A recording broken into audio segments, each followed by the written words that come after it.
नमस्कार, आप देख रहे हैं अपना हरियाणा। मैं हूं आपके साथ कुसुम रावत। बुलेटिन की शुरुआत पंजाब से आई बड़ी खबर के साथ। अमृतसर में देर रात सुनाई दी धमाकों की आवाज। विमानों की मूवमेंट की आवाज सुनकर घरों के शीशे टूट गए। आसपास के लोगों में इस पूरे वारदात के बाद दहशत का माहौल है। पुलिस ने मौके पर पहुंचकर पूरे घटनाक्रम को लेकर फिलहाल कुछ भी स्पष्ट नहीं हो पाया है। पुलिस को इसकी कोई जानकारी नहीं है। सेना ने भी अभी तक कुछ स्पष्ट नहीं किया। इस वक्त की बड़ी खबर पंजाब से। अमृतसर में देर रात सुनाई दी धमाकों की आवाज। विमानों की मूवमेंट की वजह से घरों के शीशे टूट गए। आसपास के लोगों में इस पूरी माहौल के बाद दहशत का माहौल है। पूरे घटनाक्रम को लेकर फिलहाल कुछ भी कहने से इनकार कर दिया गया है, पुलिस की तरफ से भी और सेना की तरफ से, क्योंकि अभी तक कोई भी स्थिति यहां पर स्पष्ट नहीं हो पाई है। विमानों की मूवमेंट की वजह से आवाज की वजह से घरों के शीशे टूट गए। देर रात धमाकों की आवाज सुनाई दी है। ਜਿਹੜਾ ਅੰਮ੍ਰਿਤਸਰ ਇੱਕ ਅੱਜ ਰਾਤ ਜਿਹੜਾ ਧਮਾਕੇ ਦੀਆਂ ਆਵਾਜ਼ਾਂ ਸੁਣਾਈ ਦਿੱਤੀਆਂ ਨੇ ਦੋ, ਇਹ ਹੁਣ ਤੱਕ ਦੀ ਜਿਹੜੀ ਇਨਫੋਰਮੇਸ਼ਨ ਮੁਤਾਬਕ ਜੋ ਸਾਰੇ ਪਾਸੇ ਪਤਾ ਕੀਤਾ ਗਿਆ, ਕੋਈ ਇਹੋ ਜੀ ਚੀਜ਼ ਸਾਹਮਣੇ ਨਹੀਂ ਆਈ ਹੈਗੀ। ਕੋਈ ਧਮਾਕੇ ਵਰਗਾ ਕੋਈ ਹਾਦਸਾ ਨਹੀਂ ਪਤਾ ਚੱਲਿਆ ਕਿ ਕੋਈ ਇਹੋ ਜਿਹਾ ਨਹੀਂ ਹੋਇਆ। ਇਸ ਚੀਜ਼ ਦਾ ਵੈਰੀਫਾਈ ਅਸੀਂ ਅੱਗੇ ਬਾਕੀ ਵੀ ਕਰ ਰਹੇ ਹਾਂ। ਮੈਂ ਸਾਰੀ ਜਨਤਾ ਨੂੰ ਇਹ ਅਪੀਲ ਕਰਨੀ ਚਾਹਨਾ ਕਿ ਕਿਸੇ ਵੀ ਪ੍ਰਕਾਰ ਦੀ ਸੋਸ਼ਲ ਮੀਡੀਆ ਤੇ ਰਿਊਮਰਸ ਜਿਹੜੀਆਂ ਨੇ ਉਹਨਾਂ 'ਚ ਵਿਸ਼ਵਾਸ ਨਾ ਕਰਨ। ਸਾਰੇ ਪਾਸੇ ਮਾਹੌਲ ਠੀਕ ਹੈ, ਪੈਨਿਕ ਕ੍ਰੀਏਟ ਕਰਨ ਦੀ ਕੋਈ ਲੋੜ ਨਹੀਂ ਹੈ। ਇਹ ਹੋ ਸਕਦਾ ਹੈ ਕਿ ਕਿਸੇ ਪ੍ਰਕਾਰ ਦਾ ਕੋਈ ਸੁਪਰਸੋਨਿਕ ਜੈਟ ਜਿਹੜਾ ਹੈਗਾ ਉਹਦੀ ਆਵਾਜ਼ ਉਹਦਾ ਬੂਮ ਤੋਂ ਕ੍ਰੀਏਟ ਕੀਤਾ ਹੋਵੇ, ਉਹਦੇ ਨਾਲ ਜਿਹੜੀ ਆਵਾਜ਼ ਹੋਈ ਹੋਵੇ। ਬਾਕੀ ਵੈਰੀਫਾਈ ਕਰ ਰਹੇ ਹਾਂ। ਬਾਕੀ ਜੋ ਚੀਜ਼ ਹੋਏਗੀ ਸਾਹਮਣੇ ਆ ਜਾਏਗੀ। ਗੁਰੂ ਨਗਰੀ ਅੰਮ੍ਰਿਤਸਰ ਦੇ ਵਿੱਚ ਦੇਰ ਰਾਤ ਕੁਝ ਧਮਾਕਿਆਂ ਦੀ ਆਵਾਜ਼ ਸੁਣੇ ਜਾਣ ਦੀ ਗੱਲ ਕਹੀ ਜਾ ਰਹੀ ਹੈ। ਸੋਸ਼ਲ ਮੀਡੀਆ ਤੇ ਲਗਾਤਾਰ ਇਹ ਵਾਇਰਲ ਕੀਤੀ ਜਾ ਰਹੀ ਹੈ ਗੱਲ ਕਿ ਧਮਾਕਿਆਂ ਦੀ ਆਵਾਜ਼ ਸੁਣੀ ਗਈ ਹੈ। ਕਈ ਇਲਾਕਿਆਂ ਦੇ ਵਿੱਚ ਇਹ ਵੀ ਕਿਹਾ ਜਾ ਰਿਹਾ ਕਿ ਸ਼ੀਸ਼ੇ ਜੋ ਨੇ ਘਰਾਂ ਦੇ ਉਹ ਵੀ ਤਿੜਕ ਗਏ। ਪਰ ਇਸ ਵੇਲੇ ਅਸੀਂ ਅੰਮ੍ਰਿਤਸਰ ਦੇ ਨੋਵਲਟੀ ਚੌਂਕ ਦੇ ਵਿੱਚ ਮੌਜੂਦ ਹਾਂ। ਤੁਸੀਂ ਦੇਖ ਸਕਦੇ ਹੋ ਕਿ ਰਾਤ ਕਰੀਬ 3 ਵਜੇ ਦਾ ਸਮਾਂ ਹੈ ਔਰ ਜੋ ਪੁਲਿਸ ਅਧਿਕਾਰੀ ਨੇ ਜਾਂ ਪੁਲਿਸ ਮੁਲਾਜ਼ਮ ਜਿਹੜੇ ਨੇ ਉਹ ਇਸ ਵੇਲੇ ਚੌਂਕ ਦੇ ਵਿੱਚ ਜੋ ਨੇ ਉਹ ਪਹੁੰਚ ਚੁੱਕੇ। ਔਰ ਕੁਝ ਦੇਰ ਪਹਿਲਾਂ ਅਸੀਂ ਜੋ ADCP ਨੇ HS ਵਾਲੀਆ ਉਹਨਾਂ ਦੇ ਨਾਲ ਵੀ ਗੱਲਬਾਤ ਕੀਤੀ ਤਾਂ ਉਹਨਾਂ ਦਾ ਇਹੀ ਕਹਿਣਾ ਸੀ ਕਿ ਅਜੇ ਤੱਕ ਕੋਈ ਵੀ ਜਾਣਕਾਰੀ ਪੁਲਿਸ ਦੇ ਕੋਲ ਨਹੀਂ ਪਹੁੰਚੀ, ਭਾਵੇਂ ਉਹ ਅੰਮ੍ਰਿਤਸਰ ਪੁਲਿਸ ਹੋਵੇ ਜਾਂ ਫਿਰ ਅੰਮ੍ਰਿਤਸਰ ਦੀ ਜੋ ਦਿਹਾਤੀ ਪੁਲਿਸ ਹੈ ਉਹਦੇ ਤੱਕ ਕੋਈ ਵੀ ਐਸੀ ਸੂਚਨਾ ਨਹੀਂ ਆਈ ਕਿ ਕੋਈ ਧਮਾਕਾ ਜਾਂ ਕੋਈ ਅਜਿਹੀ ਦੁਰਘਟਨਾ ਹੋਈ ਹੈ। ਤਾਂ ਲੋਕਾਂ ਨੂੰ ਇਹ ਅਪੀਲ ਕੀਤੀ ਜਾ ਰਹੀ ਹੈ ਕਿ ਲੋਕ ਅਫਵਾਹਾਂ ਦੇ ਵਿੱਚ ਨਾ ਆਉਣ, ਸ਼ਾਂਤੀ ਬਣਾਏ ਰੱਖਣ ਦੀ ਅਪੀਲ ਵੀ ਪੁਲਿਸ ਅਧਿਕਾਰੀਆਂ ਵੱਲੋਂ ਕੀਤੀ ਜਾ ਰਹੀ ਹੈ। ਪਰ ਸਿੱਧੇ ਤੌਰ ਤੇ ਹਾਲੇ ਇਹ ਵੀ ਇਨਕਾਰ ਨਹੀਂ ਕੀਤਾ ਜਾ ਰਿਹਾ ਕਿ ਕੋਈ ਧਮਾਕਾ ਹੋਇਆ ਹੈ ਜਾਂ ਫਿਰ ਕੀ।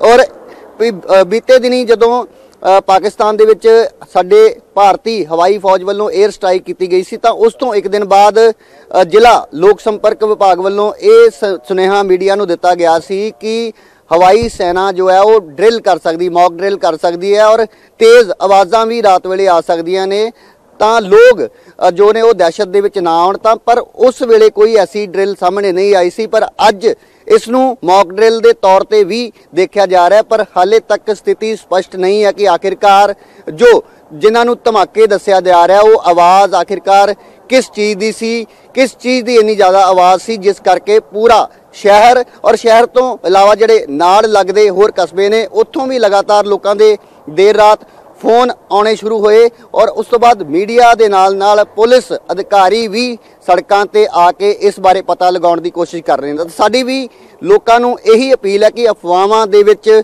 ਵਿਸ਼ਵਾਸ ਨਾ ਕਰੋ। ਜਦੋਂ ਤੱਕ ਕੋਈ ਵੀ ਵੀਡੀਓ ਜਾਂ ਮੈਸੇਜ ਜਿਸ ਦੀ ਤਸਦੀਕ ਨਾ ਹੋਵੇ ਉਸ ਨੂੰ ਅੱਗੇ ਨਾ ਭੇਜਿਆ ਜਾਵੇ। ਤਾਂ ਪੁਲਿਸ ਦੇ ਨਾਲ ਸਾਡੇ ਵੱਲੋਂ ਵੀ ਲੋਕਾਂ ਨੂੰ ਅਪੀਲ ਇਹੀ ਹੈ ਕਿ ਸ਼ਾਂਤੀ ਬਣਾ ਕੇ ਰੱਖਣ ਔਰ ਕਿਸੇ ਵੀ ਅਜਿਹੀ ਝੂਠੀ ਵੀਡੀਓ ਜਾਂ ਫੋਟੋ ਨੂੰ ਜਾਂ ਆਡੀਓ ਨੂੰ ਬਿਨਾਂ ਜਾਂਚੇ ਪਰਖੇ ਅੱਗੇ ਨਾ ਭੇਜੋ।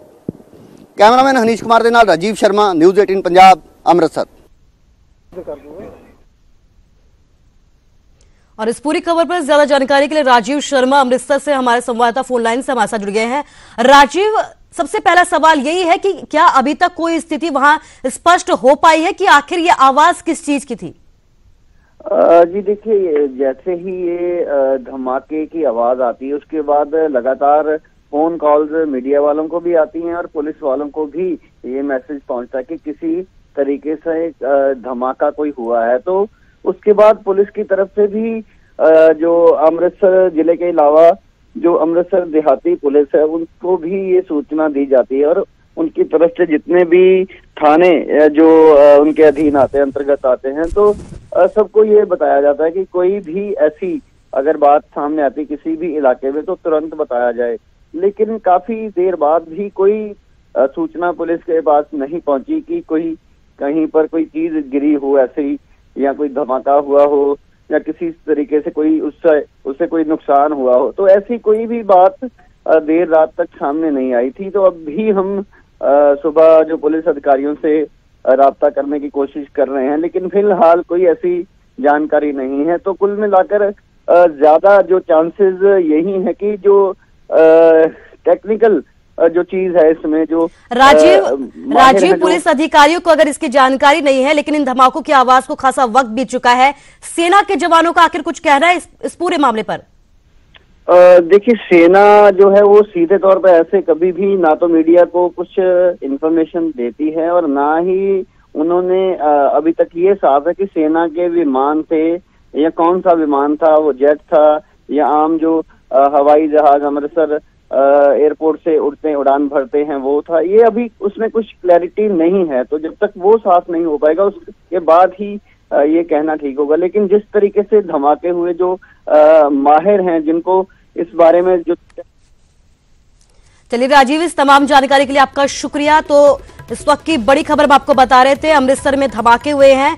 देर रात धमाकों की आवाज सुनाई दी है जिसकी वजह से घरों के शीशे टूट गए। सबसे अहम बात यह है कि किसी भी तरह की अफवाह पर कोई ध्यान न दे जब तक कि पूरी स्थिति स्पष्ट नहीं हो जाती।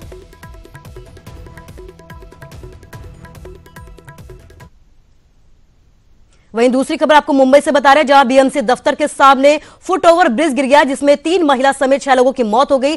36 लोग घायल बताए जा रहे हैं। करीब 40 साल पुराना बताया जा रहा है ये पुल। पीएम मोदी ने हादसे पर दुख जताया है। महाराष्ट्र सरकार ने मुआवजे का ऐलान भी कर दिया है। मृतकों के परिवारों को 5 लाख रुपए और घायलों को 50,000 रुपए का मुआवजा दिया जाएगा। इसके साथ ही बीएमसी और रेलवे अधिकारियों के खिलाफ एफआईआर दर्ज की गई है। इस वक्त की बड़ी खबर हम आपको मुंबई से बता रहे हैं, जहां पर बीएमसी दफ्तर के सामने फुटओवर ब्रिज गिर गया है। 3 महिला समेत 6 लोगों की इस हादसे में मौत हो गई है। 36 लोग घायल बताए जा रहे हैं।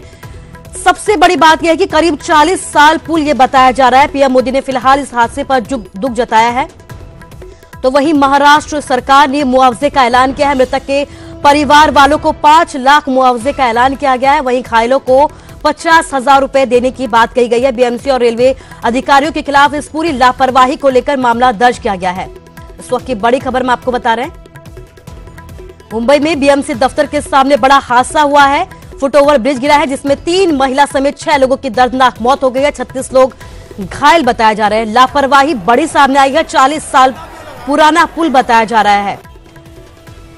हादसे के वक्त कहा यह भी जा रहा है कि जिस वक्त यह हादसा हुआ उस वक्त इस पुल पर करीब 100 से ज्यादा लोग सवार थे। पीएम मोदी ने फिलहाल इस पूरे हादसे पर दुख जताया है।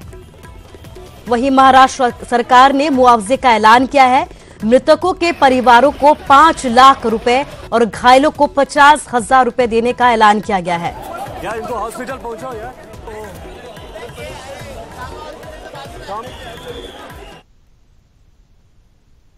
और अब बात अखाड़ा 2019 की।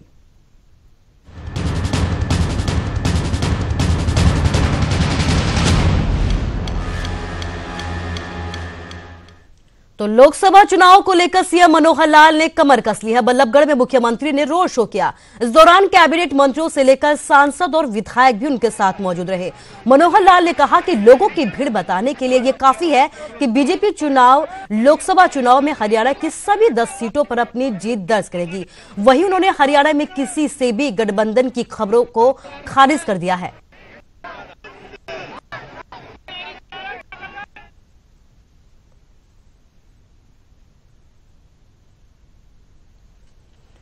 तो लोकसभा चुनाव को लेकर हर दल जीत का दावा कर रहा है। वित्त मंत्री कैप्टन अभिमन्यु ने भी यह दावा किया है कि बीजेपी इस बार हरियाणा की सभी 10 सीटों पर अपना परचम लहराएगी और केंद्र में एक बार फिर सरकार बनाएगी।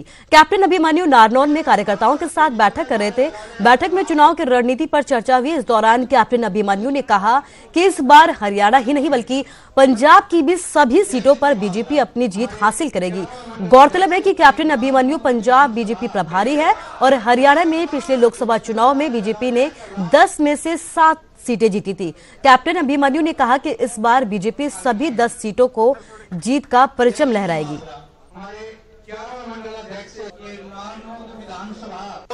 कार्यकर्ताओं के अंदर उत्साह देखने को मिल रहा है। जनता के अंदर एक अलग प्रकार की लहर दिखाई दे रही है। ऐसा लगता है कि हिंदुस्तान, हरियाणा, हिसार और नालंदा की जनता ने ये मन बना लिया अभी से कि इस बार नरेंद्र मोदी जी के नेतृत्व में सरकार बनाई जाएगी। और उधर अरविंद केजरीवाल गठबंधन के राग पर बीजेपी और कांग्रेस दोनों ही दलों ने चुटकी ली है।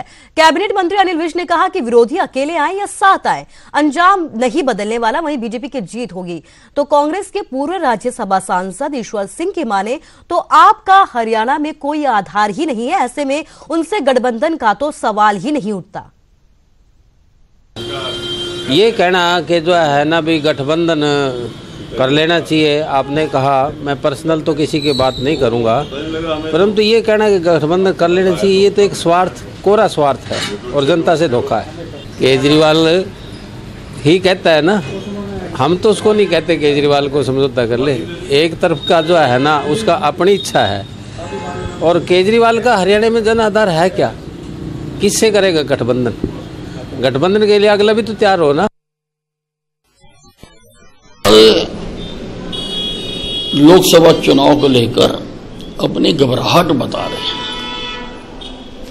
और वो कह रहे हैं कि अगर कांग्रेस, जेजेपी सब मिल जाएं तो शायद हम भारतीय जनता पार्टी को नुकसान पहुंचा सकते हैं। लेकिन हमारा कहना है कि इन्होंने अकेले अकेले आना है, अकेले अकेले आ जाए, सारों ने मिल के आना है, मिल के आ जाए, हम सबको चित कर।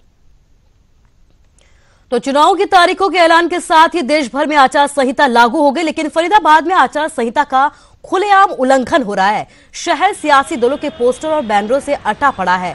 आज फरीदाबाद में सीएम मनोहर लाल का रोड शो है, जिसमें स्थानीय विधायक, सांसद समेत कई बीजेपी नेता शिरकत कर रहे हैं, लेकिन सड़कों पर लगे पोस्टर चुनाव आचार संहिता को धत्ता बता रहे हैं। स्थानीय कांग्रेस नेताओं ने इसकी शिकायत प्रशासन को दी है। प्रशासन की माने तो ये पोस्टर और होर्डिंग्स हटाने का काम जारी है और इस संबंध में निगम से रिपोर्ट मांगी गई है। मैंने मुख्य चुनाव आयुक्त को भी शिकायत भेजी है, मैंने डिप्टी कमिश्नर को भी शिकायत भेजी है, मैंने एसडीएम को भी शिकायत भेजी है और टेलीफोन पर भी बात की है, लेकिन अभी तक कोई कार्रवाई हुई नहीं है। और जैसे भी हमारे पास कोई कंप्लेंट आती है तो तुरंत इनको हटवाने का कार्य किया जाता है, क्योंकि एक ऑनगोइंग प्रोसेस है। हटाते रहते हैं लोग, लगाते रहते हैं, हम हटाते रहते हैं, तो ये लगातार जारी है। और आज भी सुबह भी 5 बजे से लोग लगे हुए थे इस काम में, तो ये तो ऑनगोइंग प्रोसेस है और जारी रहेगा। काफ़ी चला हुआ है, आपको मैं वीडियो भी दिखा सकता हूँ उसकी, क्योंकि फोटोग्राफ्स भी हैं और काम लगातार किया जा रहा है इस पर। और जैसे भी कंप्लेंट आती है तो तुरंत कार्रवाई की जाती है इस पर।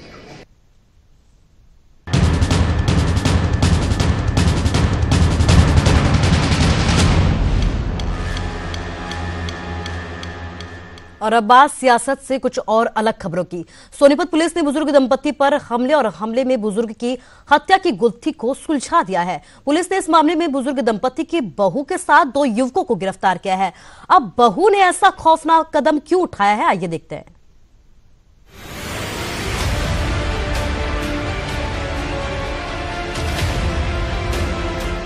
सोनीपत के गांव नाहरा में अवैध संबंधों का खौफनाक अंजाम देखने को मिला। तारीख 10 मार्च रात के अंधेरे में एक बुजुर्ग दंपत्ति पर चाकुओं से जानलेवा हमला होता है। हमले में बुजुर्ग की मौत हो गई, जबकि पत्नी जिंदगी के लिए जंग लड़ रही है। शुरुआत में पुलिस को कुछ समझ नहीं आ रहा था कि हत्या किसने और किस मकसद से की, लेकिन इसी दौरान एक कॉल ने पुलिस का काम आसान कर दिया। पुलिस ने इस मामले में बुजुर्ग दंपत्ति की बहू को गिरफ्तार किया है और जो खुलासा हुआ वो चौंकाने वाला था। दरअसल बुजुर्ग दंपत्ति की बहू के किसी अन्य युवक के साथ अवैध संबंध थे। सास ससुर की बार बार रोक टोक की वजह से आखिरकार परेशान बहू ने उन्हें रास्ते से हटाने की ठान ली और 10 मार्च के दिन इस वारदात को अंजाम दिया गया। हमें एक पुख्ता सूचना मिली कि इस घटना में परिवार के ही किसी सदस्य का हाथ हो सकता है। इसी सूचना के आधार पर थाना कुंडली की टीम ने काम करते हुए मृतक की पुत्रवधू रीना को गिरफ्तार किया है। रीना ने बतलाया है कि उसने यह हत्या अपने 2 जानकार हरीश और शुभम त्यागी के माध्यम से करवाई है। इस हत्या की वजह यह थी कि जो मृतक था वो रीना की टोका टाकी ज़्यादा किया करता था, कि जिससे वो मानसिक तनाव में रहती थी और वो ये सोचती थी कि मृतक करतार की वजह से उसका पारिवारिक जीवन खराब हो रहा है। फिलहाल पुलिस ने बुजुर्ग की बहू और उसके 2 साथियों को गिरफ्तार कर लिया है। लेकिन अवैध संबंधों का इस तरह का खौफनाक अंजाम सुनकर सोनीपत में हर कोई सख्ते में है। सोनीपत से नितिन अंतिल, न्यूज़ 18 हरियाणा।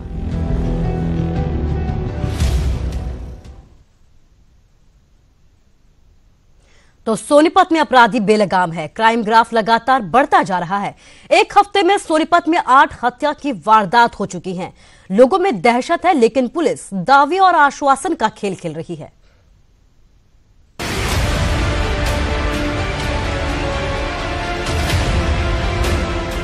दिल्ली से सटा जिला सोनीपत, जहां शायद बदमाशों को किसी का खौफ नहीं है। यह कहना भी गलत नहीं होगा कि बदमाशों के लिए सोनीपत मनपसंद जगह बन गया है।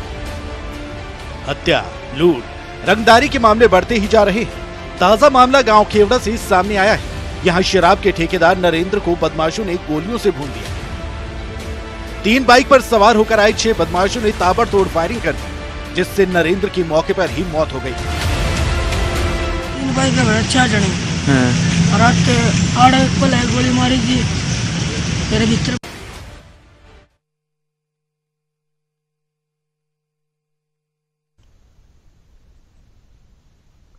तो गोहाना पुलिस ने सेक्स रैकेट का भांडाफोड़ किया है। पुलिस ने 5 लड़कियों समेत 11 लोगों को गिरफ्तार किया है। पुलिस ने रोहतक रोड पर फास्ट फूड नाम के एक होटल में छापेमारी की और होटल संचालक समेत 11 लोगों को गिरफ्तार किया है। पुलिस ने शहर में कई और इलाकों में भी छापेमारी की। पुलिस ने गुप्त सूचना के आधार पर होटल में चल रहे इस सेक्स रैकेट का पर्दाफाश किया है।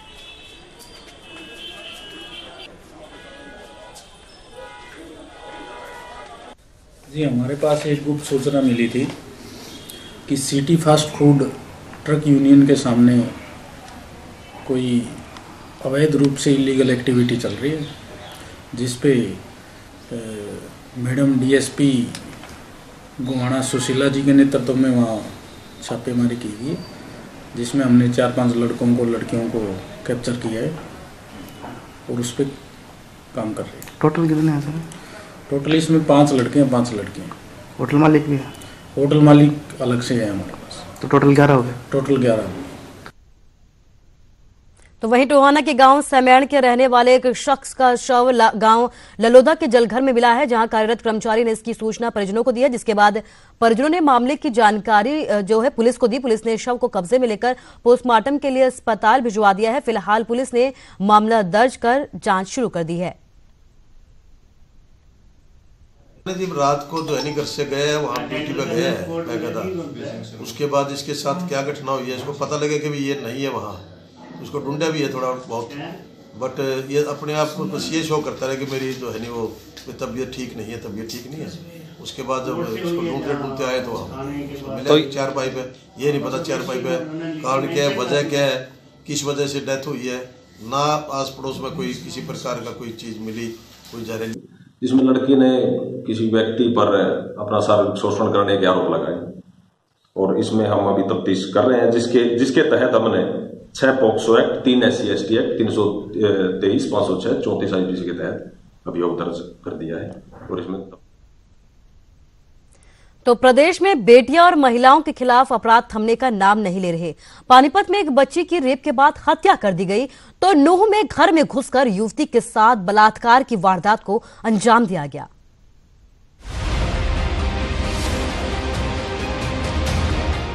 पानीपत में महापाप हुआ।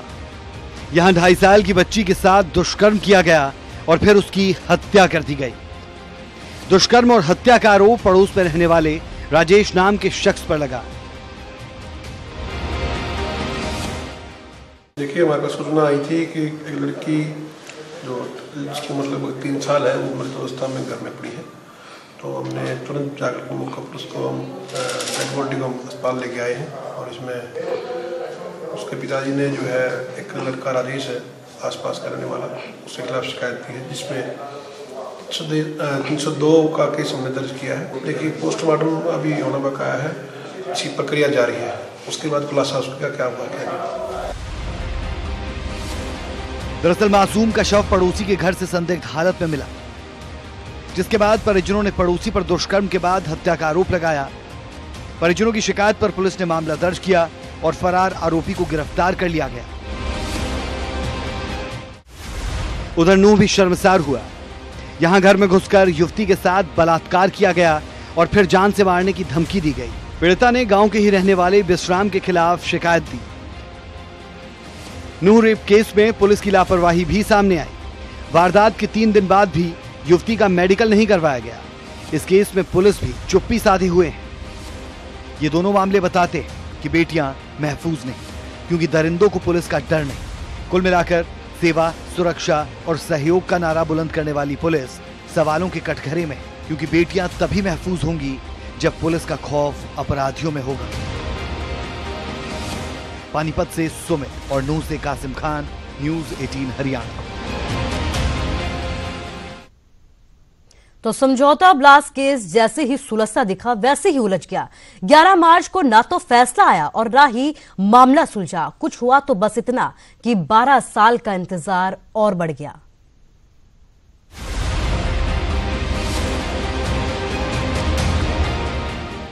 समझौता ब्लास्ट केस दिन ब दिन और ज्यादा पेचीदा होता जा रहा है। पहले 12 साल का इंतजार, फिर फैसले के दिन पाकिस्तानी गवाह का सामने आना और इन तमाम उलझनों के बीच राहिला वकील द्वारा हस्ताक्षर की हुई वो एप्लीकेशन जिसने वकील मोमिन मलिक पर ही सवाल खड़े कर दिए। We try to understand the compulsion. I have filed the petition under section 311 CRPC through counsel. उस एप्लीकेशन पे मेरा एफिडेविट लगा हुआ है और मैंने फाइल किया। मेल उन्होंने मुझे भेजा मेल के बिहाफ पे, और मुझे राइट है उस पे किसी प्रकार का राहिला का कोई सिग्नेचर एप्लीकेशन पे नहीं है। मेल को बेस बना करके मैंने उसमें एप्लीकेशन फाइल किया। जनाब एप्लीकेशन पर हस्ताक्षर की बात से इनकार कर रहे हैं, लेकिन राहिला के हस्ताक्षर की हुई ये एप्लीकेशन मोमिन मलिक के तमाम दावों पर सवाल उठाने के लिए काफी है। नहीं, एप्लीकेशन थ्रू काउंसिल फाइल हुई है। नहीं है, नहीं, आपको गलत, किसी ने आपने गलत कोट कर रहे हो, आप मिसलीड मत कीजिए। और जो एप्लीकेशन फाइल हुई है वो थ्रू काउंसिल फाइल हुई है, उस पे किसी प्रकार का एप्लीकेशन पे yes, I have right to file the application if I am the lawyer for the victim. No, you cannot raise any question. बता दें, राहिला ने NIA के डायरेक्टर को भी मेल लिखकर अपील की है कि वो उसके द्वारा लगाई गई एप्लीकेशन का कोर्ट में विरोध न करे। वीरवार को कोर्ट में हड़ताल के चलते विशेष अदालत में सुनवाई नहीं हो पाई, लेकिन उम्मीद है कि 18 मार्च को सुनवाई के दौरान तस्वीर साफ होगी। काबिले गौर है कि राहिला ने याचिका में दलील दी है कि कुछ पाकिस्तानी गवाहों की गवाही नहीं हुई जिन्होंने आरोपियों को देखा था। ऐसे में उनकी गवाही के बिना फैसला कैसे आ सकता है। काबिले गौर है कि 18 फरवरी 2007 में पानीपत में समझौता एक्सप्रेस में ब्लास्ट हो गया था। यह एक्सप्रेस दिल्ली से लाहौर जा रही थी। इस धमाके में 68 लोगों की मौत हो गई थी, जबकि 12 लोग घायल हुए थे। 26 जुलाई 2010 को मामला NIA को सौंपा गया और 26 जून 2011 को आरोपियों के खिलाफ चार्जशीट दाखिल हुई। इस केस में स्वामी असीमानंद के अलावा कमल चौहान, लोकेश शर्मा और राजेंद्र चौधरी को आरोपी बनाया गया है। पंचकुला से तारा ठाकुर, न्यूज़ 18 हरियाणा।